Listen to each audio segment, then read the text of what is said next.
ಹಾಸನದಲ್ಲಿ ಯಶ್ ತಾಯಿ ಪುಷ್ಪಾ ಅವರ ಸೈಟ್ ವಿಚಾರದ ಜಟಾಪಟಿ ಇವತ್ತು ತಾರಕಕ್ಕೇರಿತು. Pushpa versus GPA holder Devaraju ಅನ್ನೋ ಪರಿಸ್ಥಿತಿಯಲ್ಲಿ ನಿರ್ಮಾಣ ಆಗಿತ್ತು. ಮನೆ ಸಮೀಪದ ಸೈಟ್ ಬಳಿ ಕಾಂಪೌಂಡ್ ನಿರ್ಮಾಣಕ್ಕೆ ಪುಷ್ಪಾ ಅವರು ಇವತ್ತು ಮುಂದಾಗಿದ್ರು. ಈ ವೇಳೆ ಸೈಟ್ ಬಳಿ ಜಿಪಿಎ ಹೋಲ್ಡರ್ ದೇವರಾಜು ಬಂದಿದ್ದಾರೆ. ದಾಖಲೆ ತೋರಿಸುವಂತೆ ದೇವರಾಜುಗೆ ಪುಷ್ಪಾ ಅವರು ಕೇಳಿದ್ದಾರೆ. ಈ ವೇಳೆ ದೇವರಾಜು ಮತ್ತು ಪುಷ್ಪಾ ನಡುವೆ ವಾಕ್ ಸಮರ ಜೋರಾಗಿತ್ತು. ಇನ್ಫ್ಯಾಕ್ಟ್ ಸಿಂಗ್ಲರ್ ಆಗೇ ಪುಷ್ಪಾ ಅವರು ಮಾತಾಡಿದ್ರು, ನೀನ್ ಬರಬೇಡ ನನ್ನ ಸೈಟ್ ಜಾಗಕ್ಕೆ, ಹುಷಾರ್ ನನ್ನ ತಂಟೆಗೆ ಬಂದ್ರೆ ಅನ್ನೋ ರೀತಿಯಲ್ಲಿ ಆವಾಜ್ ಹಾಕಿದ್ರು.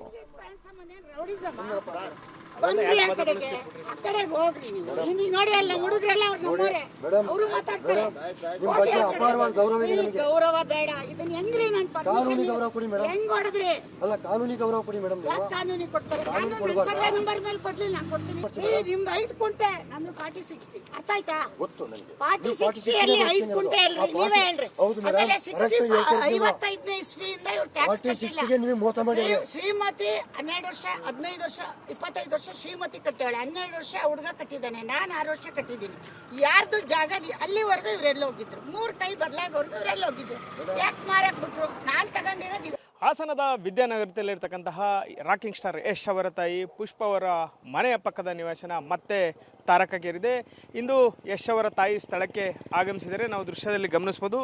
ಇದು ಆ ನಿವೇಶನ. ಈ ನಿವೇಶನವನ್ನು ಜನವರಿ 4ನೇ ತಾರೀಕು ಜಿಪಿಎ ಹೋಲ್ಡರ್ ದೇವರಾಜು ಅವರು ಕಾಂಪೌಂಡನ್ನು ತೆರವುಗೊಳಿಸಿದರು. ಲಕ್ಷ್ಮಮ್ಮ ಅವರಿಗೆ ಸೇರಿದಂತಹ ಜಾಗ ಇದು. ಅವರು ನನಗೆ ಜಿಪಿಎನ ಮಾಡಿಕೊಟ್ಟಿದ್ದಾರೆ. ಇವರು ಅಕ್ರಮವಾಗಿ ಏನು ಕಾಂಪೌಂಡನ್ನು ನಿರ್ಮಾಣ ಮಾಡಿದ್ರಿ ಅಂತ ಹೇಳಿ ಕಾಂಪೌಂಡನ್ನು ತೆರವುಗೊಳಿಸಿದ್ರು. ಅದಾದ ಬಳಿಕ ಇದು ಪೊಲೀಸ್ ಠಾಣೆ ಮೆಟ್ಟಿಲನ್ನು ಏರಿ ಬಳಿಕ ನ್ಯಾಯಾಲಯದ ಮೆಟ್ಟಿಲನ್ನು ಸಹ ಏರಿತ್ತು. ಆದರೆ ಈಗ ಯಶ್ ತಾಯಿ ಅವರು ಆ ಜಾಗ ಏನಿದೆ ಅದಕ್ಕೆ ಕಾಂಪೌಂಡನ್ನು ನಿರ್ಮಾಣ ಮಾಡಲಿಕ್ಕೆ ಮುಂದಾಗಿದ್ದರು. ಅಲ್ಲಿಗೆ ಸ್ಥಳಕ್ಕೆ ದೇವರಾಜು ಅವರು ಸಹ ಬಂದು ಯಾವುದೇ ಕಾರಣಕ್ಕೂ ನೀವು ಕಾಂಪೌಂಡನ್ನು ನಿರ್ಮಾಣ ಮಾಡಬಾರ್ದು, ಈ ಕಾಂಪೌಂಡ್ ಏನು ತೆರವುಗೊಳಿಸಿದೆ ಇದು ನಮಗೆ ಸೇರಿರ್ತಕ್ಕಂಥದ್ದು, ನನಗೆ ಜಿಪಿಎ ಹೋಲ್ಡರ್ ಆಗಿದೆ, ನೀವು ದಾಖಲೆಗಳನ್ನು ಕೋರ್ಟ್ಗೆ ಕೊಡ್ತೀನಿ ಅಂತ ಹೇಳಿದರೆ.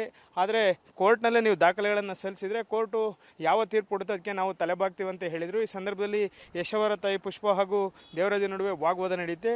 ಈ ಜಾಗ ಏನಿದೆ ಇದು ನಮಗೆ ಸೇರಿರ್ತಕ್ಕಂಥದ್ದು, ನೀನು ಈ ಜಾಗದ ಸರ್ವೆ ನಂಬರನ್ನು ನನಗೆ ತೋರಿಸುವ ದಾಖಲೆಗಳನ್ನು ಕೊಟ್ಟರೆ ನಾನು ನೀನು ಹೇಳದಂತೆ ಕೇಳ್ತೀನಿ. ಅಲ್ಲಿವರೆಗೂ ಹೊಡೆದಿದ್ದಾನೆ. ಯಾಕೆ ಹೊಡೆದ?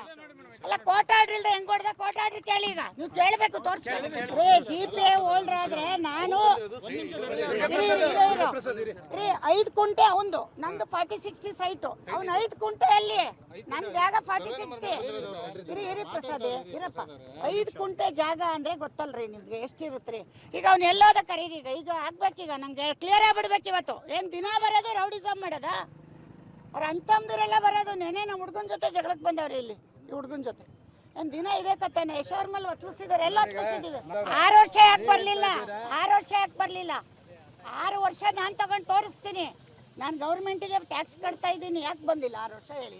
ಎಲ್ಲ ದಾಖಲೆಗಳು ನಮ್ಮ ಹತ್ರ ಇದೆ, ನಾವು ಕೋರ್ಟ್ಗೆ ಕೊಡ್ತೀವಿ ಅಂತಾರೆ ಅವರು. ಕೋರ್ಟಿಗೆ ಕೊಟ್ರೆ ಕೋರ್ಟ್ ಆರ್ಡರ್ ಅಲ್ಲಿ ನನ್ನ ಸೈಟ್ ಮೇಲೆ ಕೋರ್ಟ್ ಆರ್ಡರ್ ತೋರ್ಸಕ್ ಹೇಳಿ, ಸೈಟ್ ಮೇಲೆ ತೋರ್ಸಕ್ ಹೇಳಿ. ಇನ್ನೇನು ಬೇಡ, ನಾನು ಈಗ ಇಲ್ಲಿಂದ ಹೋಯ್ತೀನಿ, ಸೈಟ್ ಮೇಲೆ ಕೋರ್ಟ್ ಆರ್ಡರ್ ತೋರ್ಸಕ್ ಹೇಳಿ.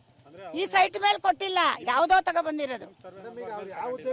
ನಮ್ ಸರ್ವೆ ನಂಬರ್ ಅಲ್ಲ ರೀ, ಉದ್ದೇಶ ನಾನು ತಿಳ್ಕೊಳಕ್ ನಾನು CID ಅಲ್ಲ. ಅವನಿಗೆ ಬಿಟ್ಟಿಬೇಕು, ಅವ್ನು ಎಲ್ಲಾರ್ದು ಹಿಂಗೆ ಮಾಡೋದಂತ ಇಲ್ಲಿ ವಿಡಿಯೋನ ನೋಡಿ. ಭೂ ಒತ್ತುವರಿ ವಿವಾದಕ್ಕೆ ಸಂಬಂಧಪಟ್ಟಂತೆ ಸ್ಪಾಟಿಗೆ ಬರ್ತಾ ಇದ್ದ ಹಾಗೆ ರೆಬೆಲ್ ಆದ್ರು ಇವತ್ತು ಪುಷ್ಪಾ ಅವರು.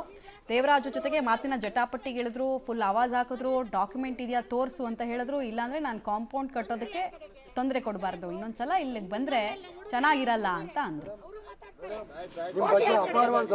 ಗೌರವ ಬೇಡ, ಇದನ್ನ ಹೆಂಗ್ರಿ ನಾನು ಕಾನೂನಿ ಗೌರವ ಕೊಡಿ ಮೇಡಮ್. ಹೆಂಗ್ ಹೊಡೆದ್ರಿ? ಅಲ್ಲ ಕಾನೂನಿ ಗೌರವ ಕೊಡಿ ಮೇಡಮ್.